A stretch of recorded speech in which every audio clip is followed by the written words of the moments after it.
Hey everyone, Theo Kaler here, reporting on the ground from the Boston Marathon. This year's race did not disappoint. The men's race started out really fast, almost like a time trial. Sisay Lemma of Ethiopia started out really hot and opened up a massive lead that got up to nearly 3 minutes by mile 18. For much of the race, he was well under course record pace. However, the chase pack started gaining on him after a heartbreak hill, but he ultimately had enough of a buffer and broke the tape in 2:06:17, the 10th fastest Boston ever. I came today and I started early fast and I was able to win. My plan was to run under 2 hours and 2 minutes, but race was very hard. I wasn't able to do that, but I'm glad that I finished. Coming in second was Mohamed Issa, also of Ethiopia, and last year's winner, Evans Chebet. The top American of the men's race was CJ Albertson, who ran a PR of 2:09:53 to finish 7th. That was his 4th Boston and his best finish ever. At around 24, 25 miles, based on the people that I was catching, I knew I had to have gotten into the top 10, but I didn't exactly know where I was at. But it was easy to stay motivated because I was basically running exactly what I wanted to. Elkanah Kibet, the 4th place finisher from the Olympic trials in February, was 14th, and Ryan Eiler was 1 spot behind him in 15th. The women's race was almost the total opposite of the men. It ended up being very tactical for the first 20 miles or so, which made for a really exciting finish. Hellen Obiri and Sharon Lokedi took over after mile 21 and ratcheted down the pace, running the 24th mile in 4:41. Obiri ultimately got the win, finishing strong in 2:22:37 and defending her title from last year. Defending the title here was not easy because since Boston started, it's only 6 women. So I was saying, can I be one of them? If I want to be one of them, it's to work extra hard. I'm so happy because I'm now in history of books in Boston. So I would be like, Hellen Obiri was there, and when the title, it's amazing for me. I try to do my best and I try to be patient. When it comes to the last mile, I try to give everything I have in my body. And I try to fight up to the end, up to the finish line. The other ladies also give me a good challenge to run. You can't win a race without the strong ladies.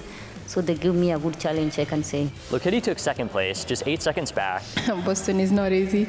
That's what I'll say. In my head, I just kept saying, it's fast, but please just stick on her, stick on her, stick on her until you can. And 44-year-old Edna Kiplagat was 3rd in 2:23:21. Emma Bates took home top American honors in 12th place. 12th is, not quite what I would have expected or hoped for, but that's kind of just the name of the game. I mean, there were so many women in the group, and it's just kind of a crapshoot at that point. It was her first race back from injury, and she said she was really proud of her effort. I'm proud of finishing. I'm proud of being at the start line. I'm proud of pushing myself and the efforts that I put into it. And I ended up leading for most of the race. That wasn't really in the cards. And I found myself just in the lead over and over again. I knew that there was going to be a big move, but I didn't know when. I wasn't quite sure how I'd be able to run today and come off of that injury in my recovery process. So I just was trying to test myself and kind of go after it. And I really didn't have anything to lose. Sarah Hall celebrated her 41st birthday with a 15th place finish, and 2018 champion Des Linden finished right behind her in 16th. All 3 women crossed the line close to each other and hugged it out after.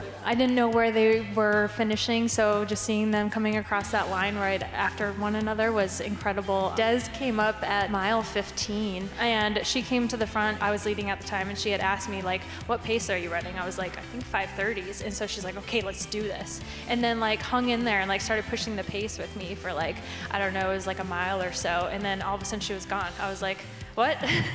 She's a legend, in Boston, and I mean, for her to just come up and try to help me just speaks volumes to the type of person that she is, and we're really blessed to have her. And somebody like Sarah, who just took 5th at the Olympic trials, she proves time and time again that she's such a consistent runner and such a tenacious runner. So she always gives 110% whenever she gets on the starting line. So to see them come across the line and, want to take photos with me, I'm still starstruck and in shock that, I'm kind of in the same realm as them. So it was a really special day in that regard. In the wheelchair races, Marcel Hoog won his 7th Boston in dominant fashion, breaking his own course record. And Eden Rainbow Cooper was the surprise winner in the women's race, taking the victory by 90 seconds. We hope you enjoyed the race as much as we did. You can find full race recaps and elite interviews at runnersworld.com. So what'd you think of the race? Did you or someone you know run this year? Let us know in the comments.